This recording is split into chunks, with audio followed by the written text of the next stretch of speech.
वैसे एक बात पूछूं, क्या मेरा भी बना दोगी प्रोजेक्ट? क्या?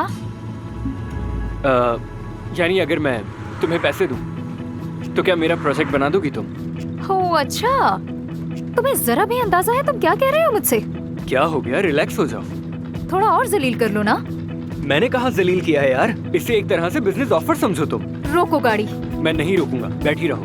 तुम आखिर खुद को समझते क्या, बेवकूफ? ये तुम कैसे अल्फाज इस्तेमाल कर रही हो, पागल हो गई हो क्या? तुम रोक रहे हो या कूद जाओ गाड़ी से? हिम्मत है तो कूद के दिखाओ। ये क्या कर रही हो तुम? रुक जाओ, छोड़ो उसे। मैंने कहा क्या कर रही हो तुम? दरवाजा बंद करो। उतर रही हूँ मैं। कुछ हो जाएगा, छोड़ो।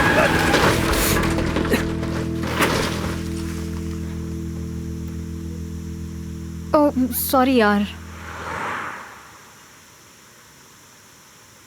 मैं तो गया। ओह गॉड।